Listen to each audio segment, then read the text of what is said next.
Hello, my name's Allie Peterson. This is How to Make Your Blog Picture Perfect. Basically, my goal for you by the time you leave this class is to have a better understanding of how your images can work better for your blog visually and technically. Most of it's going to be... Oh, okay, yeah. Most of it's going to be actual shooting, camera operations, pet modeling, and then we'll get into like keywording and uploading it onto WordPress. So if you already shoot in manual mode on your camera and are pretty comfortable with composition and lighting and stuff, this is probably too beginner of a class for you. So I won't be offended if you leave. And also please leave the Q&A for afterwards as requested by our audio video technician. Okay. A little bit about me, just so you know who I am. I graduated from Brooks Institute of Photography in 2005. I started my business, Sky Blue Photography, named after my dog, in 2008. I specialize in portraits of pets and their families. And I also do like assignments for pet-related businesses, contribute to stock agencies, magazines like Dog Fancy. And I volunteer at the Humane Society photographing cats, too. So, but enough about me. So like I said, what we're going to cover, first some basic photography fundamentals and camera operations, because I really want you to be comfortable shooting in manual mode, because that's the only way you're going to have full control over how your images turn out. Then we'll go over some pet modeling and product styling. And I'm not really going to talk about editing photos because that's like a whole nother class, but I will mention some softwares if you guys aren't familiar with that. And then uploading to your blog and keywording them, and then also how you can obtain images from outside sources, like professional images. So let's get started. In order to take a picture, you need a camera, right? But there's thousands of cameras out there, so how do you know which one to use? There's basically 3 categories. Well, 4th if you include your iPhone, but I don't. Point and shoot, your prosumer, which is probably what most of you have, and then your professional. Point and shoot obviously is your pocket camera, you know, super inexpensive, okay quality, you know, obviously not the best, more of a fun camera. Your prosumer, or also known as compact system cameras, which are in the $300 to $800 range, depending on what you've got. These are where, for your guys' purposes, is where you want to be. I mean, obviously, unless you have the time and money to go professional. Because they've got the interchangeable lenses, HD, a lot of them, most of them have video. At least 4 to 5 frames per second for shooting speeds, which is pretty fast. And a bunch of different scene modes, which is your auto modes, but we're going to get more into manual. And also capabilities for external flash, which is the flash that you put on top, not the one that comes on your camera. And we'll get to why I suggest a camera with that in a second. Then your professional, like that 10-pound contraption I just picked up. Again, unless you have thousands of dollars and tons of time to take classes and really want to get into photography, I'm going to suggest sticking with a prosumer camera. I have Sony, Nikon, and Canon up here because they're the leading brands in cameras. And I don't think they're here. The Sony people are going to come up. But the Sony people are here downstairs, and they have a whole table with some cool stuff. So if you have any questions about Sony, totally ask them as well, because I'm personally a Canon person, but that's totally biased. But if you were to come up to me and say, just what's the #1 camera, what camera should I buy? Like, just tell me. Here's my recommendation. This falls in the prosumer category. It's less than $500, and it's got everything and more that you're going to need, especially if you want to excel in your photographic expertise. It's got the lens it comes with is wide range, it's got HD, I mean, super high quality, built-in flash and external flash, your ISOs and apertures and shutter speeds, which I'll get to in a minute, huge ranges on those. If you do shoot in auto, there's like 36 different modes you can choose from, so you can get really creative. RAW and JPEG, which I'm not going to get too into. Basically, RAW just has more photo editing capabilities. So again, that's more of a retouching class thing. Overall, this or something equally on this level for like a Sony or Nikon version of this is what I would recommend for the most bang for your buck. So now I could talk about cameras all day, but we want to know how to use them, right? So most of you probably shoot in auto mode, whether it's sports, landscape, macro, portrait, it's all those fancy ones that do all the work for you. But we're going to teach you how to do manual so that you have complete control over how your image looks. The 4 things you need to know how to control with manual mode are white balance, ISO, shutter speed, and aperture. And we're going to go over each one of those and then bring them all together because they work as a team to get the perfect image. So white balance is the color temperature of the light that you're shooting in. Basically, what white balance does, well, first of all, it's sunny, cloudy, fluorescent, tungsten, which is like a lamp, flash. Those are all white balances. So when you're shooting in either one of those, you want to make sure your camera is set to that setting. What the technical term, what white balance does, is it's taking the color temperature of the light and it's creating your whites to be white. Because like in sunlight, they can be yellow, and in the shade, they can be blue. So setting your white balance is going to make your whites a neutral white color. So there's no color shift in your image. Does that make sense? So that's the first thing you want to set. Whatever lighting you're in, set that. And those are just some examples for you. Some cute pictures of dogs, because I know you guys like that stuff. So do I, that's why I do it, right? ISO is your next one. And ISO is your film speed. Back in the days of film, that's how it was rated, but it applies to digital still. And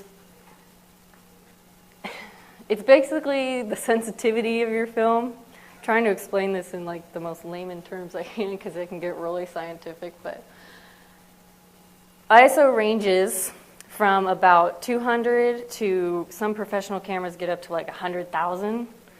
And so how to read ISO is the lower the number is, the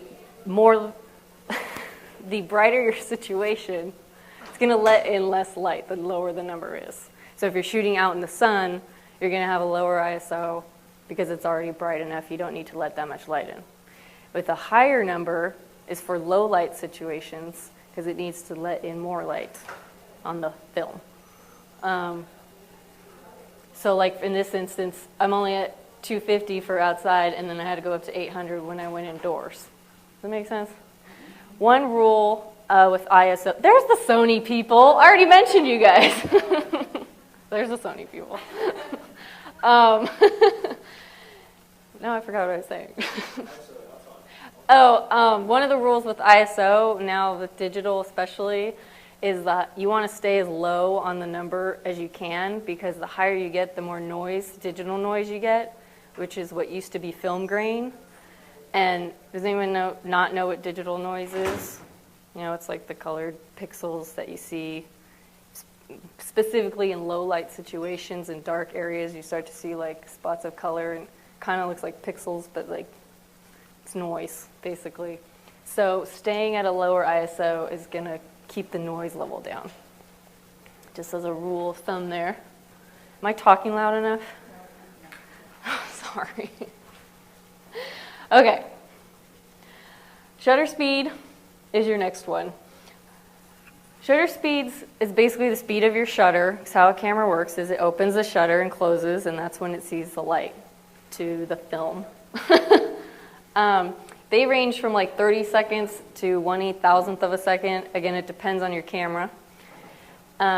So when you have a slower shutter speed, it basically, the shutter opens and lets the light in, and then it closes. So a slower one's going to let in more light. And then your faster one is going to let in less light because it's going faster, right? Makes sense. There's also, with shutter speed, the factor of action. If you're using a slower shutter speed, anything that moves during that time that it's open is going to create a blur. And then if you're using a faster one, it's going to stop the action. So sometimes you want motion blur. Most of the time you don't, at least with like dogs and stuff. So again, with these examples, the dog's just sitting there, you can use a slower one, but once he's out playing fetch, you got to speed it up if you really want to stop the action. Okay. Lastly is your aperture, which is measured in f-stops. So I kind of refer to it as either or. Those range, depending on your camera and your lens, those will range from 1.4 to f/28, that should say. And it's kind of, it works with the shutter speed. What the aperture is the size of the hole that your shutter opens to.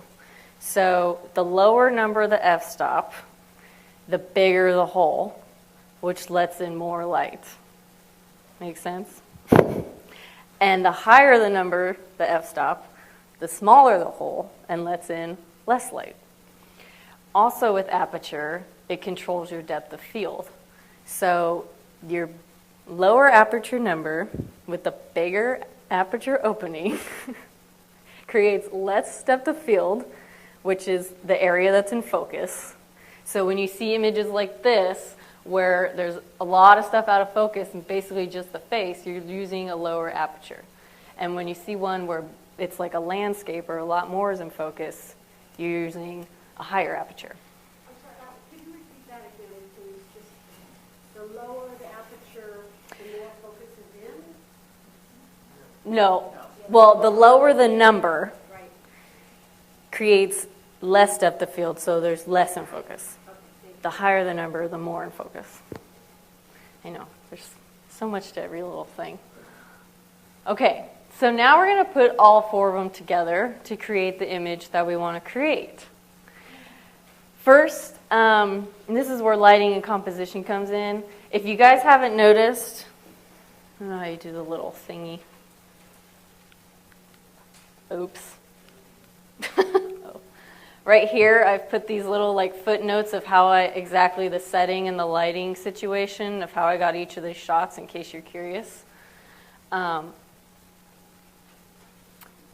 But so what you want to do first, before you do anything, is pre-visualize your image. Because the better you see it in your head, the more able you are to recreate it in the camera. So premeditate your image, compose it in your head. Then you're going to look for the lighting. You either need to find it or create it. So for demonstration's sake, okay, say we're doing a blog post and we want to take a picture. We're doing like a breed profile of pit bulls and we want to show how great they get along with kids and whatever. So we have this image in our head of like this little boy playing with this pit bull like in the park, you know, just kind of sitting next to each other, enjoying each other's company. So there's our image. You know, we want the background blurred so there's no distractions. So now we're all pre-visualized. We're going to go to the park and find some nice lighting. Now, nice lighting, there's a few rules for nice lighting. If you're going to be outside, please don't shoot at noon under the sun where it's going to create super dark shadows and make your dog and the kid look like a little raccoon. If it's at a 45-degree angle, either rising or setting, it's a lot nicer. You want it to be somewhat directional or side lit. You can also do backlighting, which can be really nice. Creates kind of like a glow around your subject, but you got to be able to compensate for the dark face. And I'll get into like how to fill in shadows in a little bit. A cloudy day is probably my favorite lighting to shoot in because it's still bright enough, but it's cloudy. And what clouds do is create this natural diffusion in the sky. So like you see photographers with those big boxes, they're called soft boxes. That's basically what the clouds do for your huge light source up there. But you can't always have clouds, so shade is the next best thing. It just creates this nice, even, flattering lighting. Diffused lighting is very flattering for portraits, both for pets and people, and also for products, which we'll get to. So for our demonstration, we got the kid and the dog at the park, but it's super sunny outside, so we're going to bring them to the shade, okay? The next thing you want to do is, and this is why like photographers go like this, so they can actually see what's going to be in the frame. You need to pay attention to your backgrounds, because if you're at a park, like if we have the dog and the kid sitting at the park, and then we're down here and all of a sudden we look back and there's a huge red slide back there, it's going to create this big red blob in your photo that's going to be distracting. So look at your background, make sure there's nothing distracting. Lines are also something that can be distracting, but they can also work to your advantage. With like horizons or fences or anything that forms lines. One rule is, and by rules, I mean you can break rules. These are just what they teach you in photo school. Anything like a line, like a horizon, either one of these is considered a line, this one or this one. You don't want it to be going through any part of the body that's a joint, because it kind of gives the illusion of like an amputee. Same goes for cropping, like don't crop into the elbow or the neck. Don't let it like skim the top of their head. It just looks, all it takes is a little movement like this to move the line from here to here, and it creates a whole better image, like 10 times better image. And what that does is if you have your line and you take it through where your main focal point is going to be, like the dog's eyes are in this photo, it subconsciously tells your viewer, hey, this is where you want to look. It brings in the viewer's eyes. So wherever, if we're focusing on like the collar or something, have the lines go towards the collar. Whatever your main focal point is in the image, if you have lines, use them. Point to where you want the people to look. Mostly cloudy skies. See how nice that lighting is?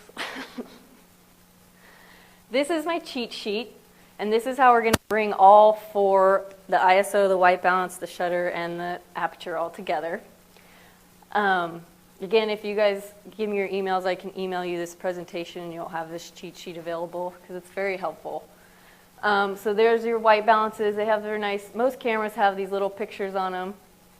You know, the shade is what we're shooting in for our demonstration purposes. Wish I had a kid and a dog here to demonstrate, but your ISOs, your apertures and shutter speeds. So the first thing they teach you in photo school is about Sunny 16, which is also called BDE, it's basic daylight exposure. And that's a starting point to getting the correct exposure for your image. And from there is where you get creative, but still stay technically correct. So for our image that we're creating, we're in the shade at the park. So we're going to pick the shade ISO, or white balance. Then we're going to set our ISO, and according to BDE, your starting point exposure is, your shutter speed is going to be 1 over whatever your ISO is at f16. So we're going to pick an ISO. We'll pick 200 because we want to stay as low as possible to avoid digital noise. And we're outside, even though we're in the shade, it's still pretty bright when you're shooting outside, so you want to be pretty low. So we're going to do 1/200th of a second for our shutter speed at f16. Now, is this making sense? It's like a lot of numbers and like, it all comes together. If we're shooting at 1/200th at f16, okay, I'll test you. Are we going to have a lot of depth of field or not so much depth of field? A lot, because we're shooting at a high number f-stop. But we want our background blurred, so we want a lower f-stop number so that we get less depth of field, so that the only thing in focus is our subjects. So In order to achieve our desired depth of field, we have to what's called opening up, because we're opening up the aperture to a smaller number, but bigger hole. We want to shoot at f5.6, which is right there.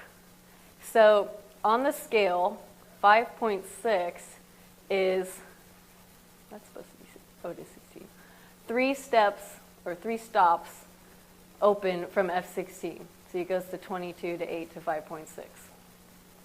So if we open up 3 stops with our aperture and let in 3 times more light, we need to speed up our shutter speed 3 times more to let in 3 times less light to compensate so that our exposure is still correct. Make sense? Okay. Some of your faces are just like, what? So we take our f-stop 3 times faster. So we're going from, and I don't know if you guys can see these numbers either. We were at 1/200th of a second, which is, well, we'll see, 1/250th is right there. We're going to stop down and go 3 times faster. So that takes us to 1/2000th of a second. So now we're shooting at 1/2000th of a second at f5.6. And so now we get the depth of field that we want. We have the perfect exposure. And as a bonus, we have a faster shutter speed. So if our subjects are moving, they're going to be frozen. We're not going to get motion blur. Now, there's also rules for, oh, that's where I messed up. Now we have to make one more compensation because we're shooting in the shade.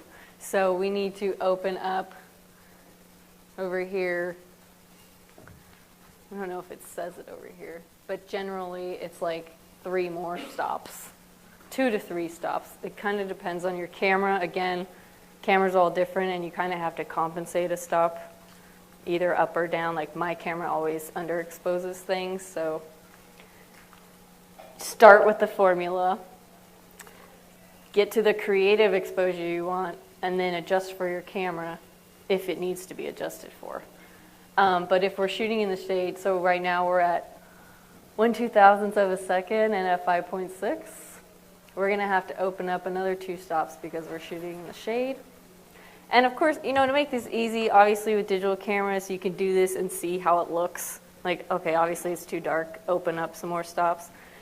Basically what I'm trying to get across is how to let in more light, how to let in less light, how to create more blur, and how to stop action, all while maintaining a correct exposure. So definitely get these cheat sheets. Do I need to explain anything, or should I just move on? I'll just move on. So, because we want to get to the fun stuff, right? Once you've set your scene, which we've done, and we've set our exposure, we're all ready to shoot, now you're going to bring in your subject. Because if that kid and that dog were sitting there waiting for us to figure all this out for the past half hour, it's not going to, they're gone. They're long gone. So, very important. Get everything ready, then bring your subjects in. You'll all be a lot happier and a lot more willing to work. They're a lot like real models. You know, they don't want to deal with the photographer. They want to get in and out of there. They got stuff to do, right? Which brings us to pet modeling. The fun part, but also the hardest part. This can be harder than trying to figure out your exposure. Obviously, if you're working with your own pet, it's a lot easier. But if you're working with someone else's pet, there's some things you need to know that'll make your life a lot easier. First of all, know your subject. Know what they like, know what triggers them. It's great if you have like treats and toys and stuff, but if you have a dog that likes tennis balls and can care less about squeaker toys and you're over here squeaking, it's not going to do much for you. Same with treats. If you're giving them cheese and they're like, I am a carnivore, I'm not going to eat that stuff, then it's not going to do you much good. So know your subjects beforehand, especially if they're not yours. Obviously, you know your dog like the back of your hand, or better. And if the owners are there assisting, which can be a lot of help, it can also be very distracting and make the situation actually harder, which is like 90% of my photo shoots. So this is very important to get across to you guys. If you have the owner assisting, make sure they're actually helping and not distracting.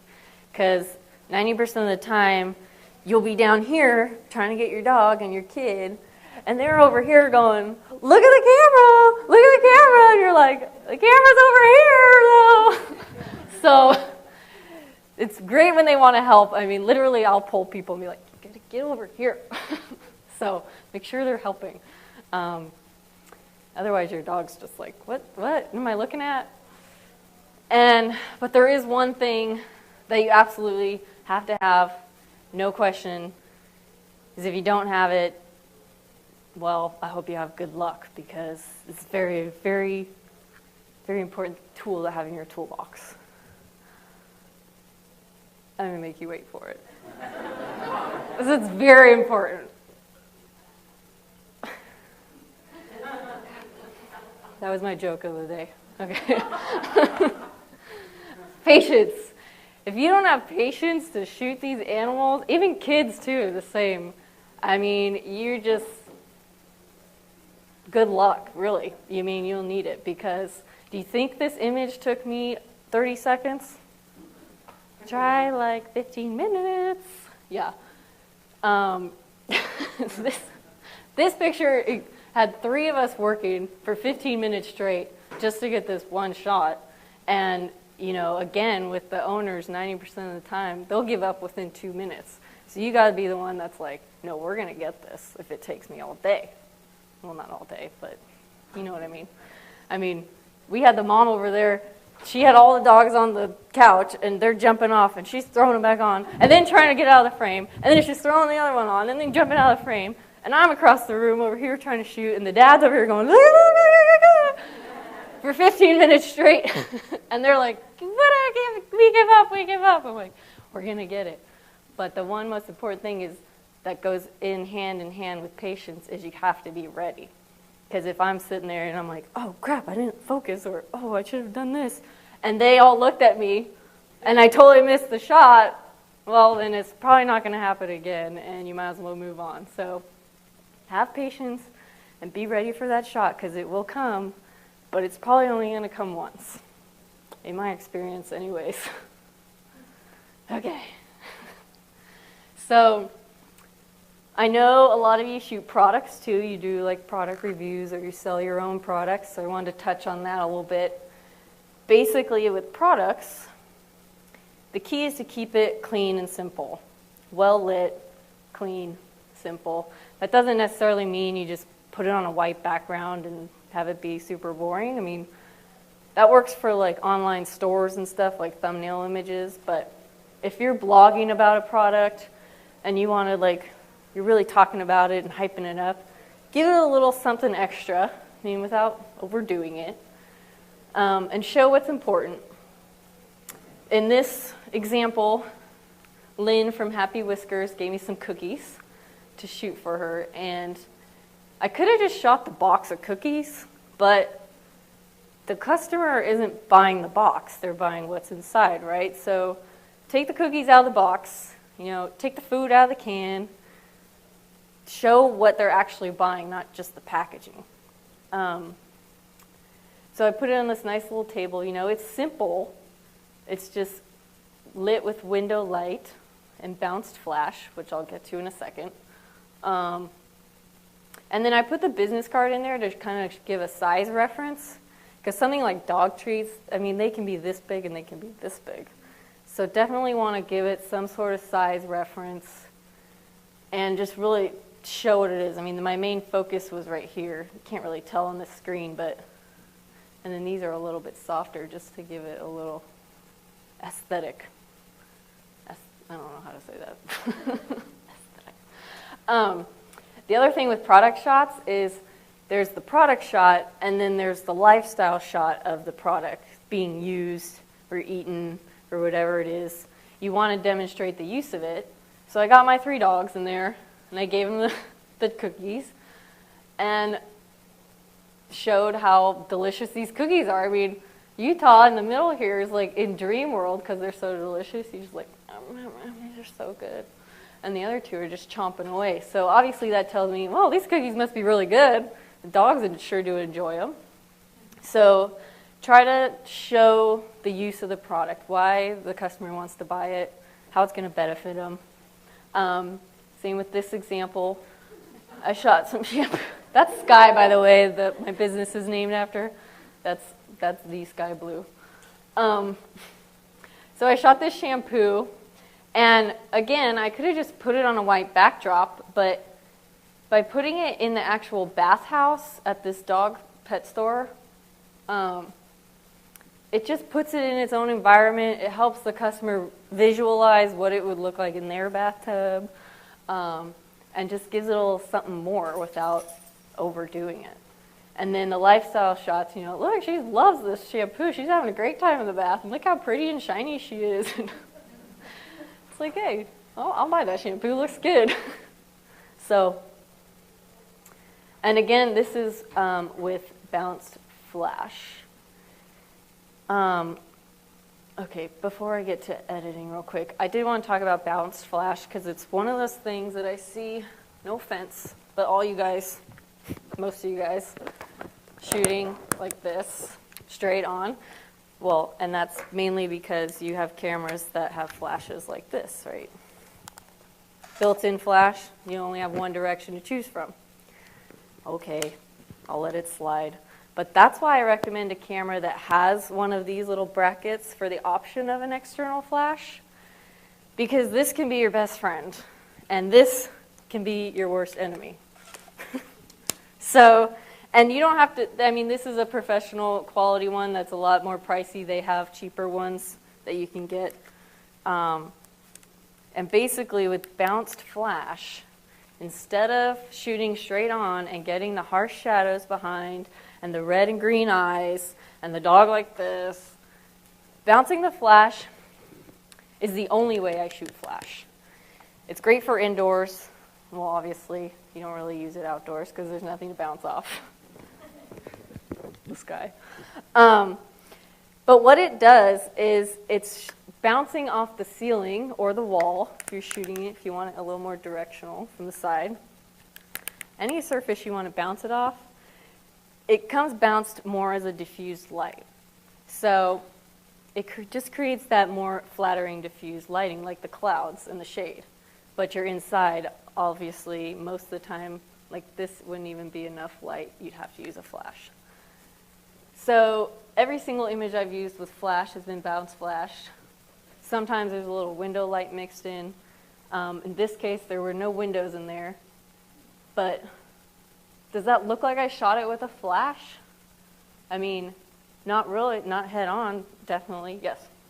Can you give us any advice on what to buy for a flash?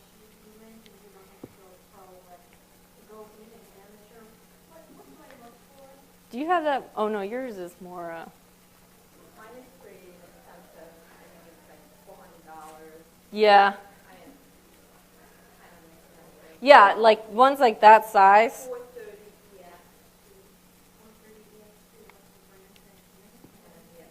But it's cool because I shoot with Canon. So each camera is a different brand. You want to change them. You do want the same brand as your camera model. You don't want like an external brand. So they communicate well with the camera. It can work. It can work. I'm just looking at him because we were discussing this earlier, how you can like. Sure, go ahead. Give me a break for a second. Cameras call the user field through the lens communication.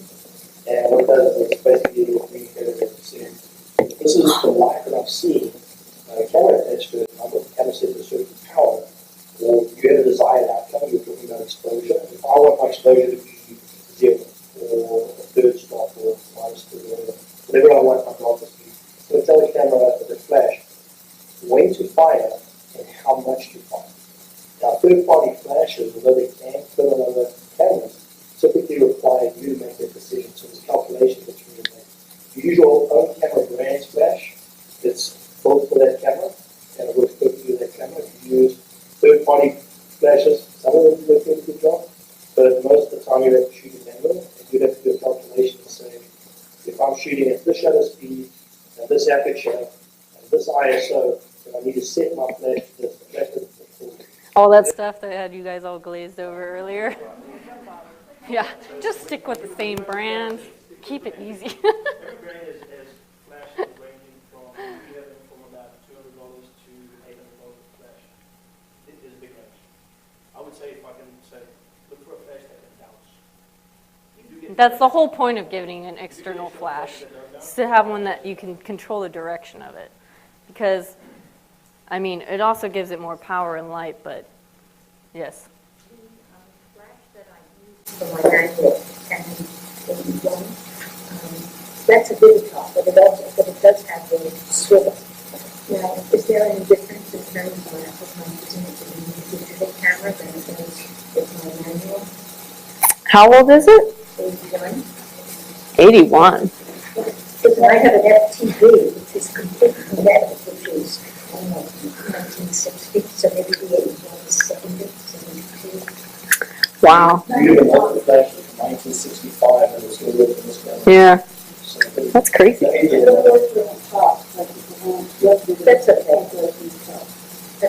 Yeah, as long as I know I can use it and I understand.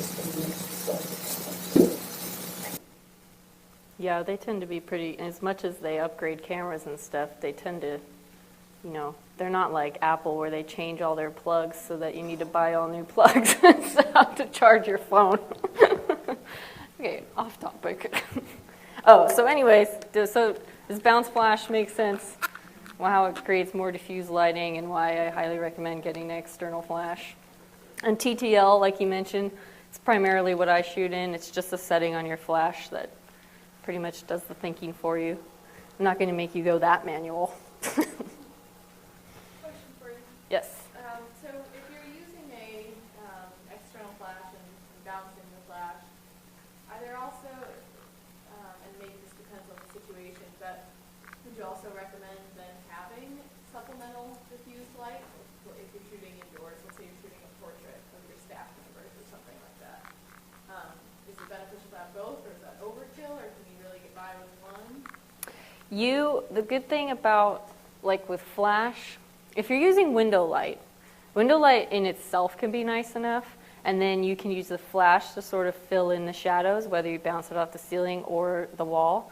You can also use just a reflector, which you can buy at the camera store for, I don't know, $30, $40, but you can also save a bunch of money and go to Office Max and just get a piece of white poster board, and it does the same exact thing.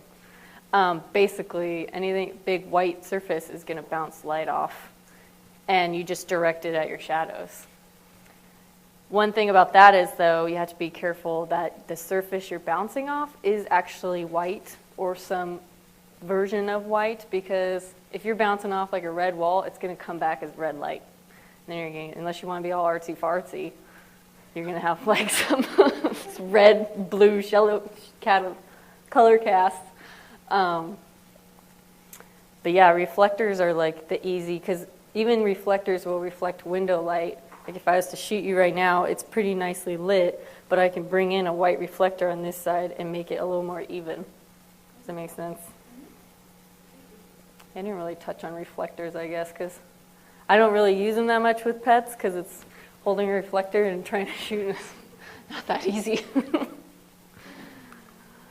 Okay, so retouching, again, I'm not going to actually go into how to retouch photos. That's like an intermediate advanced class, but I wanted to lay out some software for you guys to try out. There's everything. There's some great free stuff out there that you can try. I've done some research and kind of played around, read some reviews, and from what I find, GIMP, this one called GIMP, is really, it's a lot like Photoshop, but way easier and free. And with that said, a lot of people assume that Photoshop is the photo editing software that you have to use, it's the best one. But in reality, it's also the hardest and it's the most powerful in some ways, But then there's also things it doesn't have that some other ones do have that are way more beneficial.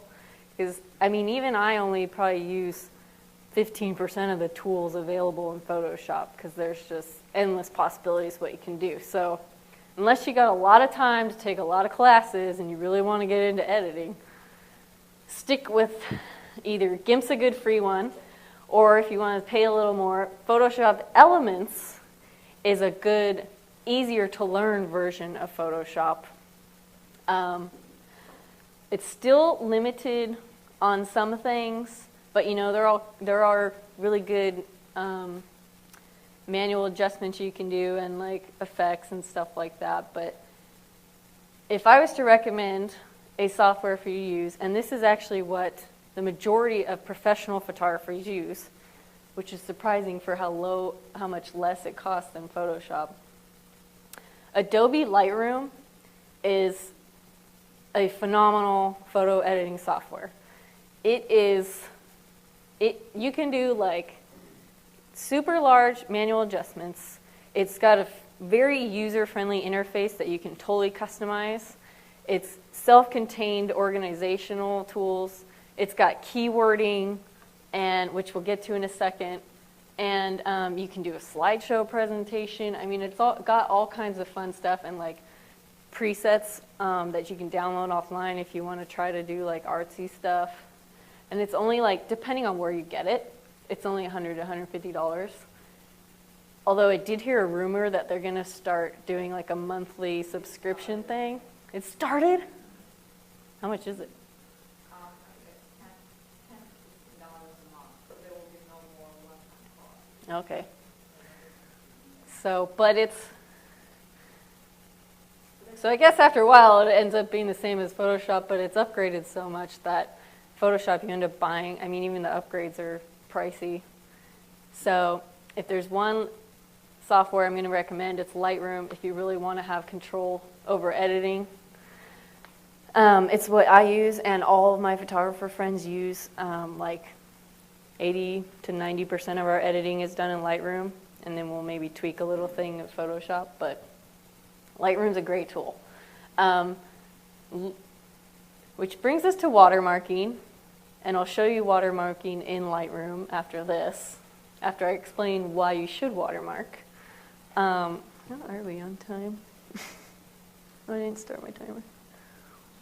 Getting there. Watermark your images if you're not already doing it. It not only prevents people from stealing them, but it also gives you instant photo credit. So if your images are found somewhere other than your blog, people automatically know that you're the one that shot it. And instead of trying to track down where it came from, your website or your name's right there, and they can just go find you immediately. To make your watermark, I suggest you keep it simple and clean and small. The easiest way to do it is to just use a text tool in your photo editing software, which 95% of softwares have a text tool.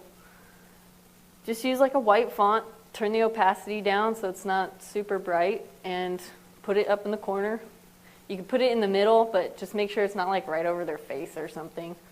And you can put your name or your website. I suggest your website just because it makes it that much easier for people to know where to go to see more of your images. So this is the one I use,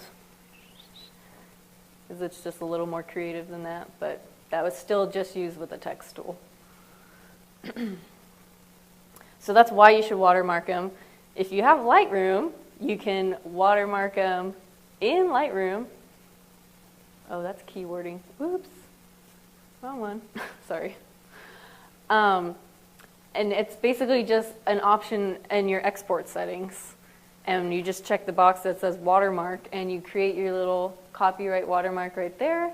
It stamps your photo, and then all the images that are exported have your watermark right there in the photo. It's super easy. Just another benefit of Lightroom and why I highly recommend it.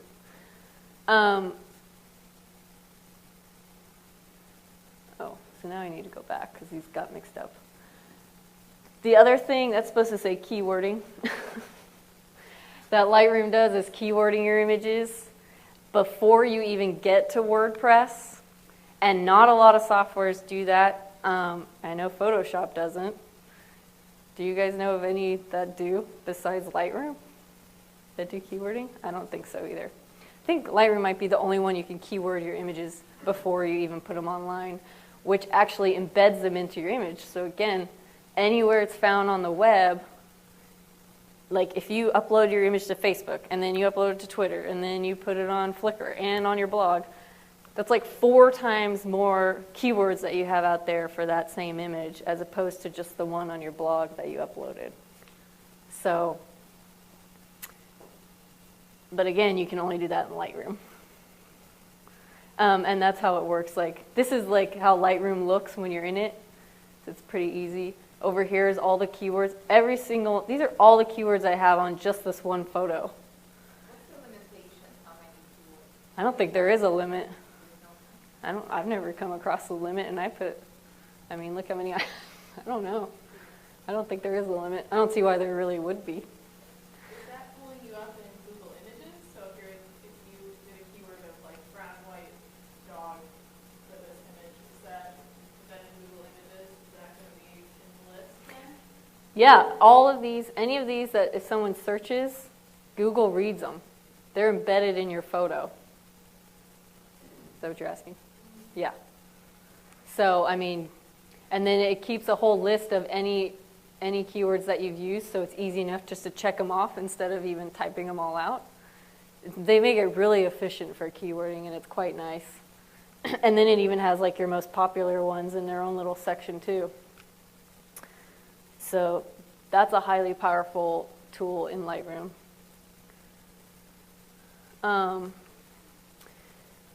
So then you're going to upload your images to WordPress, and I'm sorry if you use another platform. I don't really know anything about any other platform than WordPress.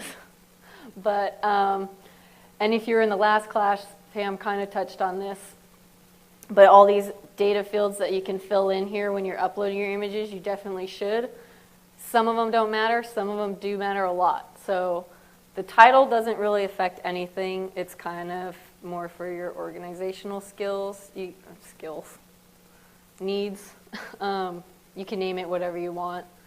But the alternative text is where you want to put something in that's searchable. I like to do the who, what, and where so that you technically have like 3 searchable terms. If you have, in this example, we have a dog at a family portrait session I did. So, well, that's not the right one, but I put the breed of the dog, what it's doing, and where it's at. So if they search the breed, if they search, playing fetch, if they search Carlsbad State Beach, all of those are searchable just for this one image. The caption, which she talked about, is totally optional. A lot of people don't like captions because they actually show up on your blog posts. I don't do captions for that reason only.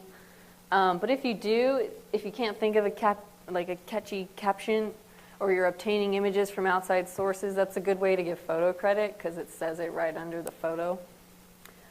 And then your link URL, you want to have a searchable term. Typically, if you're familiar with the SEO plugin for WordPress, where you like choose a main keyword and stuff, this is where I like to include that keyword because it just makes it in there. It just bumps up my SEO factor for that searchable term one more notch. So I actually did this image, I tested it, and all of my images that I do for pet portrait sessions, pet portrait session is my keyword. So I binged it, and my image was right there, and that's actually my image too, right there. And I had actually like 5 other ones show up on the first page with that same keyword. So it proves to be effective. It was in the 3rd line of photos. And when you bring it up, there's my actual blog post that it's on, and the title of my blog post. Oh, this one's my image too, right here. And this one right here. Like, whoa, I didn't even see those before. So it's very beneficial. It does pay off to keyword your images, both in Lightroom and then when you're uploading. Lastly, if you don't want to try to do basic daylight exposure or set your flash or deal with your models, You can always get images, professional images from outside sources. Like I said, I submit to a few stock agencies. They're kind of all over the board with those. Some of them are free memberships, some of them are monthly, some of them you just pay per image, and that cost varies. I mean, some you can get an image for 35 cents, some cost like $40. It all depends on the agency, but the ones that are more expensive, they have stricter rules on all those images that they accept, so you're guaranteed to get a really professional image if that's what you're looking for. And these are just a few. You can easily just Google online stock agency, and there's just a whole mess of them. Shutterstock's one of my favorites, a little more pricey, but definitely professional. And iStock Photo is a good one. You can also ask a photographer friend. You can hire me, trade with me. You know, a lot of photographers are up for trading. If you have something to offer them, especially if it's an image they've already taken, they'll be like, oh, sure, give me $10 to your store, and I'll let you give me my image. Give me photo credit. You have to give them photo credit, though, because otherwise they'll rip your head off. Just don't steal. In case you didn't know, a photographer can sue you for $100,000 for stealing their images off the web even. So another reason why watermarks are good and why you shouldn't steal, because photographers don't like it. That's it, I think. Yeah. Q&A. We have time. Oh, perfect timing. That's Guy's butt. In case you didn't notice. Do you sell a lot of images on the Shutterstock and those I would like to sell more, but like with Shutterstock, they are so strict about the images they let in. I probably get, like I submit to them maybe once a month, or I try to at least, and they'll accept about half the images I submit. But I should check my account because I haven't checked in about 2 months, but I mean, I make a few $100 like every other month. It's like, it's for how easy it is, it's just a little bit of extra. But most of them are like low res for like blogs and stuff, and sometimes that only costs like 25 cents for the person to buy. So, yeah. You don't, actually. I mean, I do just to cover my ass anyways, but technically you don't. I mean, unless your pet is like some celebrity pet that you're shooting, I would highly recommend it, but technically you don't. Not for pets. For kids you do, of course, and locations you do. But as far as I've researched, pets you kind of let slide.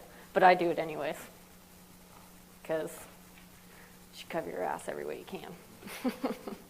And they're already signing a contract, so why not put in there a model or release too? Yes? So for places like Shutterstock and the other image banks that you're talking about, can you only use that image for a certain amount of time? So let's say I choose an image of your pit bull eating a treat as the header for my blog. I only allowed to have that for a year, and then I have to, even though I bought the image for 25 bucks, or... The great thing about the stock agencies is you have options for that. They have different lease agreements. I mean, some photographers are willing to sell their image outright and you own it now.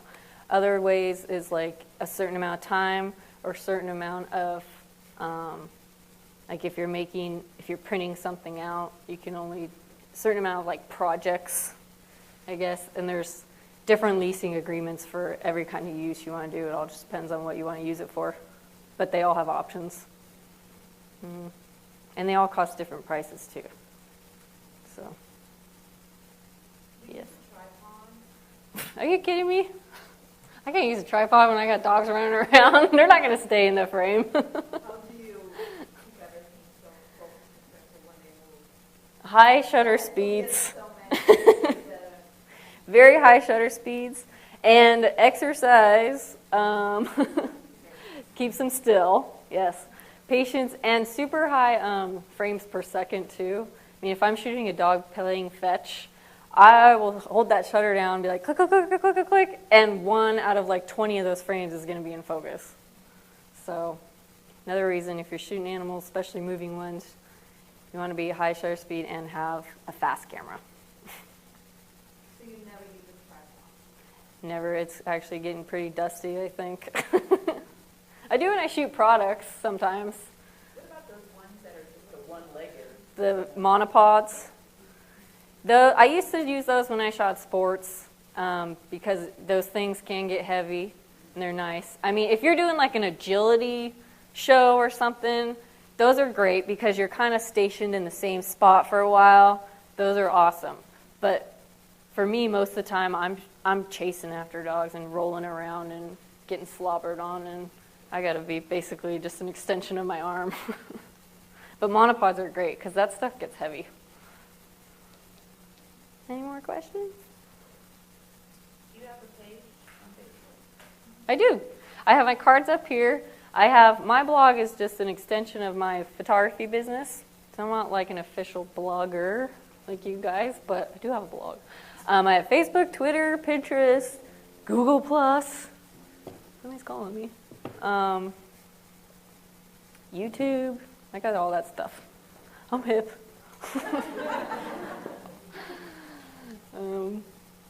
Yeah. Any more? And if you guys are interested in obtaining one of my images, feel free to email me. Or if you want this slide, I can email it to you as a PDF because it's got those cheat sheets and stuff. Just give me your card or your email. I'd be happy to do that for you. Okay. Thank you so much.